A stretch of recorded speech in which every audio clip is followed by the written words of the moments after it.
It is mid-month time for PS Plus, and we have ourselves a very pleasant surprise. We have ourselves a day one release. The Plucky Squire. Day one. PS Extra. I just went down to Essential Tier, and now I gotta go back up. Especially I was gonna buy this one anyways. So that's the big news for this update. Coming September 17 next week, we are getting the Plucky Squire Day 1. That is awesome. And then there's a pretty good roundup of games in this month. So we're gonna go through them like we always do. This is September, PS Plus Extra, and Premium games. We're going to check out the trophies, see which ones are worth getting the Platinums. Let's get into it. So we got Plucky Squire, Day 1 release. I've been waiting very patiently for this game. It looks excellent. It looks awesome. It looks so unique in that you have the 2D gameplay in the storybook. That's almost like Legend of Zelda style, and then you can come out of the storybook and go into a 3D platformer kind of style. We're eating good with these platformers, man. We're eating really good. Then there's a game, Under the Waves. I've never heard of this game. It's apparently a narrative-driven adventure game. I don't like going under the water. I'm sorry. Man wasn't made to go under the water, so I'm not going under those waters. Maybe I'll spend a night in the woods. I hear nothing but good things about this game. So now's pretty good time to check it out if it's going to be given to us in these updates, PS5 and PS4 version. Chernobylite is another game I've heard good things about. It's like got a cult following around this game. It is a survival horror RPG. So I like the premise, and I kind of like the idea, the survival horror RPG kind of thing. Looks pretty cool. Wildcard Football. This is a football alternative if you don't want to play Madden, because Madden sucks. So this is one thing you could play. It's more of an arcade style football game rather than your sim style, but they got the iron grip on that license, and they're not letting go. Space Engineers, a sandbox game.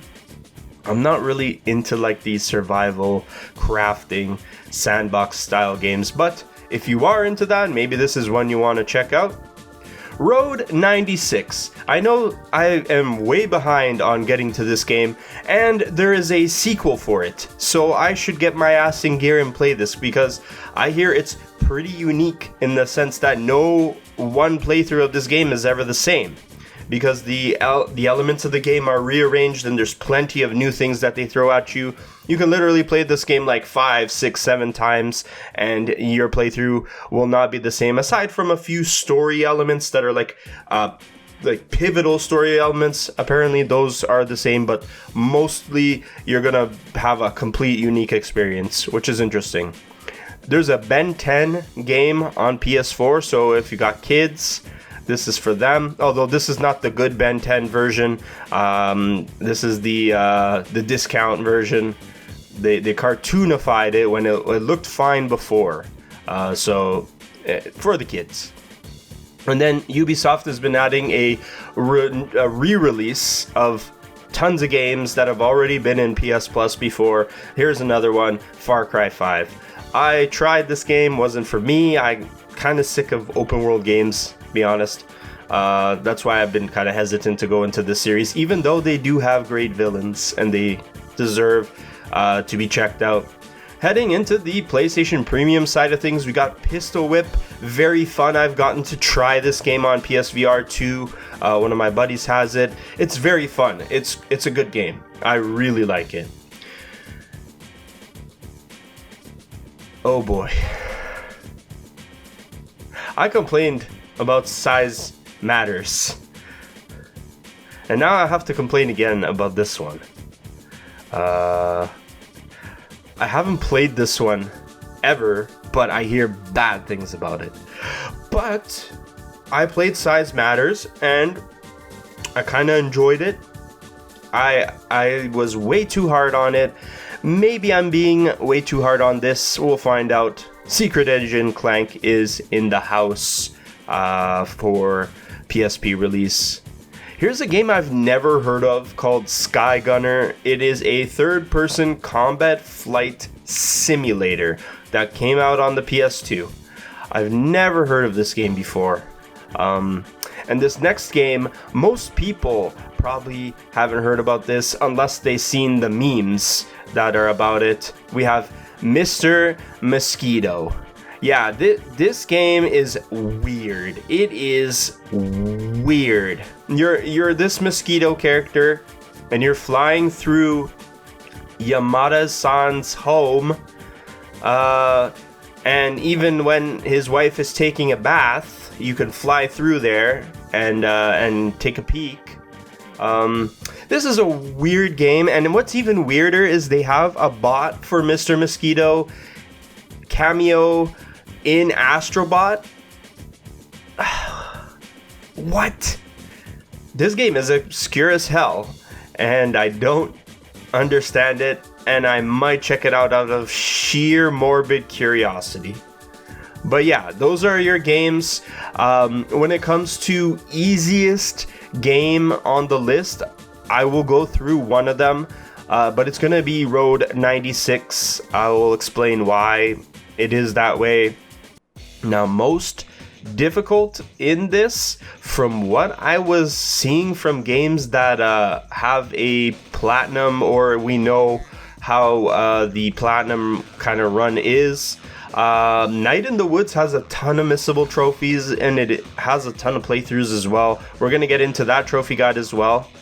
There might be some on here that might be harder than that one, but I couldn't find trophy guides for them, so I don't really know specifically how hard they are. And Night in the Woods is only a 4 out of 10, so maybe there might be like one of those other games that don't have the trophy guide up. They might be more difficult, but I couldn't find it, so that's that. Let's get into the first one. Now, we don't have a trophy guide for this because it hasn't come out yet, but the trophies are on PSN profiles already, so we are going to take a peek at them and see what's up. So taking a look at them, you have your story mode, adventure mode kind of playthroughs that you need to complete. That's your story kind of stuff.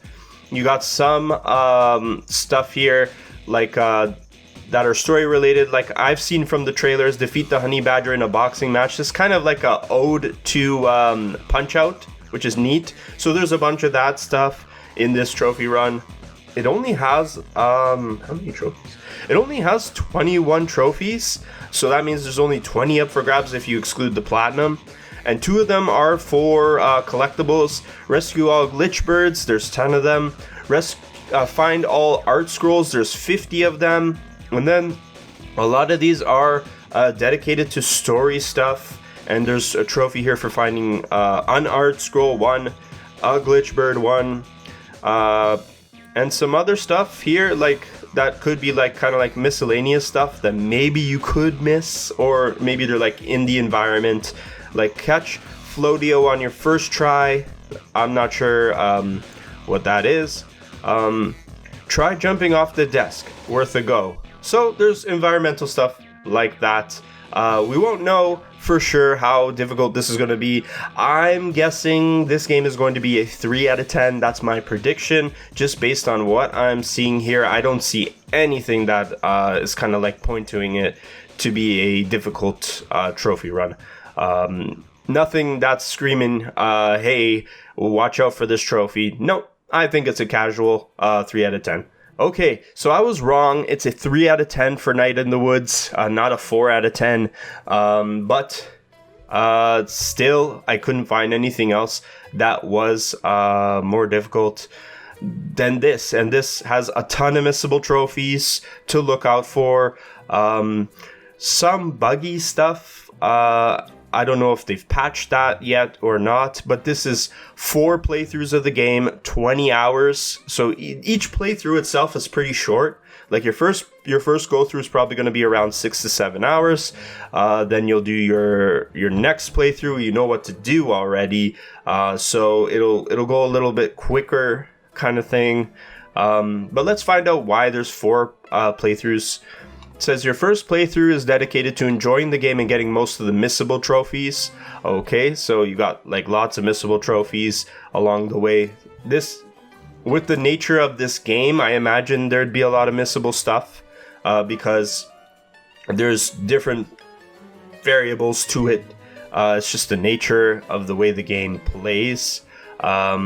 So then you get into your second playthrough, and this unlocks even more story stuff. Okay. Then you get into your third and fourth playthrough, and apparently there's some grinding to do for this. And it boils down to the Seriously trophy. And this in itself is missable as well. It says, this is going to be the most annoying trophy out of them all, requiring at least 4 playthroughs. On day 0, start of the game, May will start using a journal to keep track of all the things that have happened in the game. The journal can be opened up anytime using triangle. So, now you have to find... Oh, okay, so there's an update here. Weird Autumn update sketches are not required to obtain this trophy as of patch 1.06. That's good. But essentially, here in the journal, there are sketches that you have to look for when you're doing your second playthrough, and now your third and fourth playthroughs, you have to look out for certain things that you can't really get on your first playthrough. For the third and fourth playthrough, it says, in particular, do the Greg hangouts 2 more times and pick up the remaining robot heads that you didn't pick up on your previous playthroughs. You can quit the game and clear the save from the in-game menu after finishing the hangout and collect the second head. The game will still track your progress, rinse and repeat the last head, and the trophy will pop. So that's a little bit annoying, having to play the game for this reason a third and fourth time, but at 20 hours, not that big a deal. 20 hours is not a ton of time to spend. The nature of it is, yes, annoying, I guess, but I hear nothing but good things about this game, and it's quite an indie darling that a lot of people talk about as one of their favorites in recent memory. So it's worth checking out. It looks like a game right up my alley that I'll be checking out sooner than later. Now we can take a look at Chernobylite, and not quite what I expected. I thought this was going to be harder, but then I looked into it, and it's a 3 out of 10, 1 playthrough, 20 hours. Not bad at all. That's not so bad from a survival horror RPG. When I see the word RPG, I expect a long kind of game, but this isn't one of them. So it's going through here, nothing's missable. There's a lot of story trophies to it, and then there's collectibles. Cool. We got the prologue here that you have to finish. Then it says here, Chernobylite is non-linear, and the order of the missions you receive may not be the same every playthrough. For this reason, all 22 story missions are listed here as a stage, as you should expect to jump back and forth between story missions in stage 2 and the investigation board quests in stage 3. What are the investigation board quests? They are here. There are 4 investigation boards that need to be completed, meaning viewed, in order to access the final mission. Okay, so you have more missions in these investigation boards that you need to clear on top of the 22 story missions that do come in a different order. That's interesting. That's going to happen the same way like in the next one we're going to cover, Road 96. Though the events come in different orders and there's different outcomes. That's kind of interesting. Then it says here, playing house is stage 4.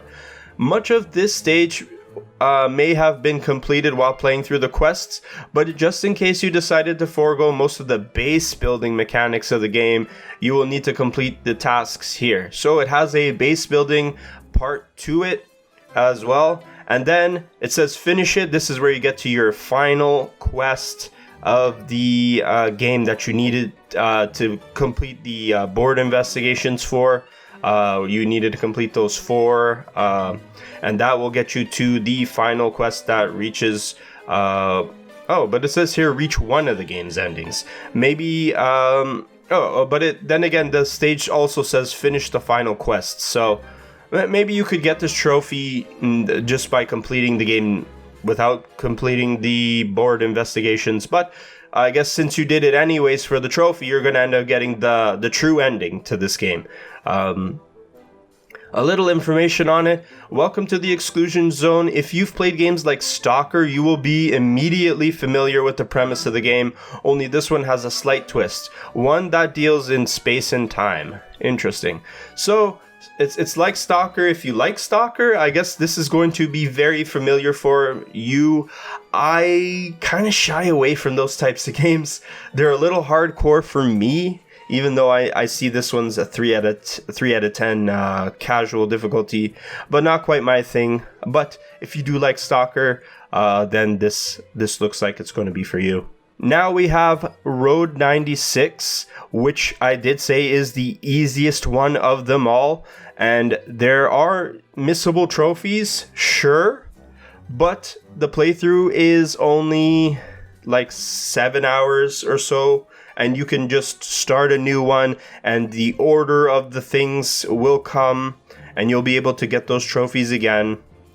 If you're doing it with a guide and paying attention, you probably get all of this in the one playthrough that the guide says, and it's very easy if it's a 1 out of 10. This is like a narrative type of game.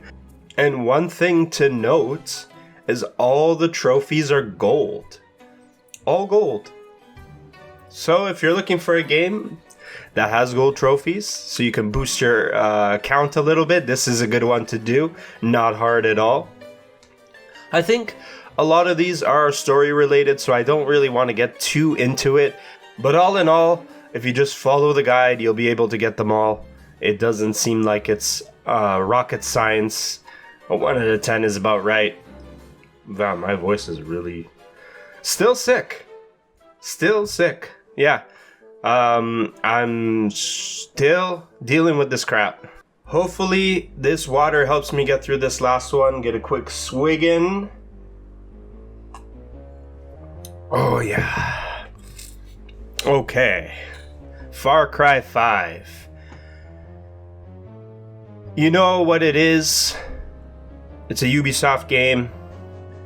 You know what you gotta do. You know what you're in for a Far Cry game. And this isn't like the classic versions that they re-released, like Far Cry 3 Classic and Far Cry 4 Classic. I didn't quite get that high up in the numbers to make it to 5. So you gotta deal with arcade mode stuff,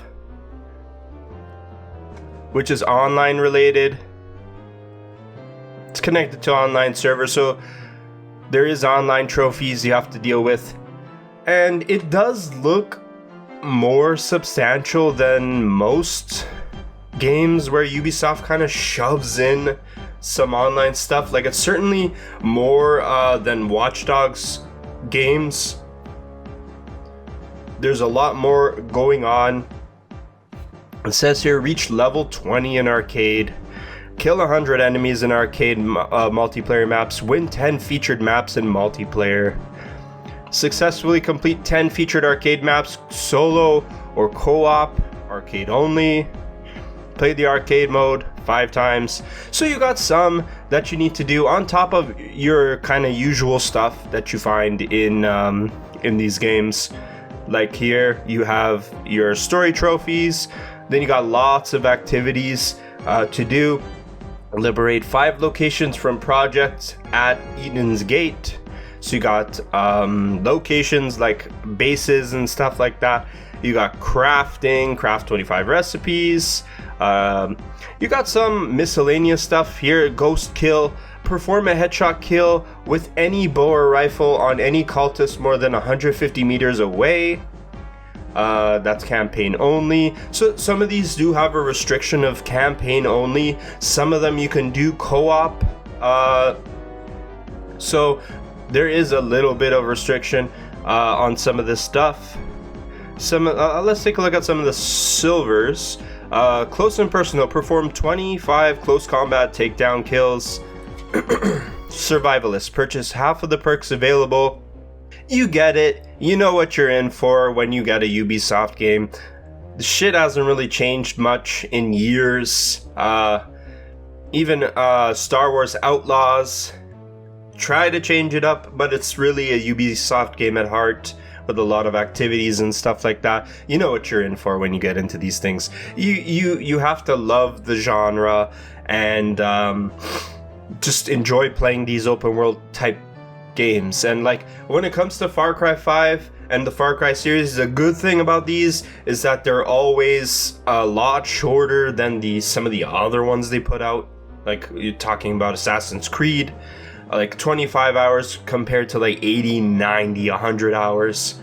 These are more tight games, and that's what I can appreciate about them. So that's the list.